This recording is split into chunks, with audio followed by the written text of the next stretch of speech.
So hello to all my viewers. I am Akash today and welcoming once again you in Akash Time Education. তো হাইকোর্টে কি মামলা যেটা ছিল আজ আমাদের আজকে যে মামলাটা ছিল সেটার কি আপডেট আছে সেটা তোমরা জানতে চেয়েছিলে।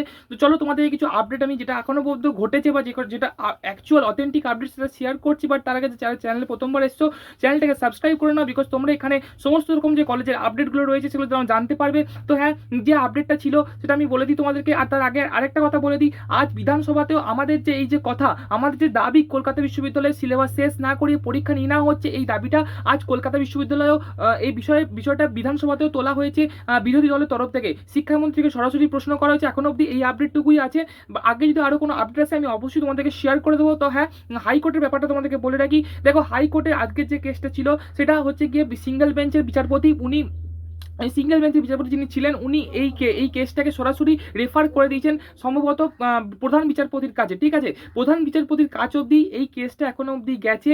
হ্যাঁ, তবে এই কেসটা এখনো অবধি ডিসমিস হয়নি। তোমরা যদি ভেবে থাকো যে কেস কি ডিসমিস হয়ে গেছে, দাদা না, কেস এখনো অবধি ডিসমিস হয়নি। এটা প্রধান বিচারপতির কাছ অবধি গেছে। হয়তো সম্ভাবনা আছে এই কেসটা কালকে আমাদের যে কেস আছে মানে মঙ্গলবার যেটা রায় দেওয়ার কথা আছে তার সঙ্গে মার্জ হয়ে যেতে পারে। তো মার্জ হয়ে যাওয়ার চান্সেস আছে। বাট হ্যাঁ, মার্জ হয়ে যাওয়ার কথাটা হয়তো এখনো সম্পূর্ণ ক্লিয়ার নয়। যদি আপডেট আসে আমি সেটা তো আমাদের কমিউনিটি পোস্টে তোমাদেরকে পোস্ট করে বলে দেবো। কিন্তু আজকের কেস এখনো অবধি ডিসমিস হয়নি, বরং এটা ফরওয়ার্ড করে দেওয়া হয়েছে সিঙ্গেল বেঞ্চ থেকে প্রধান বিচারপতির কাছে। আপাতত এটুকুই আপডেট আছে, যে বাকি কোনো আপডেট আমি কমিউনিটিতে পোস্ট করে দেবো। তোমরা সাবস্ক্রাইব করে রেখো। তাই জন্য এই ভিডিওতে এইটুকুই। Thank you for watching and thank you to all.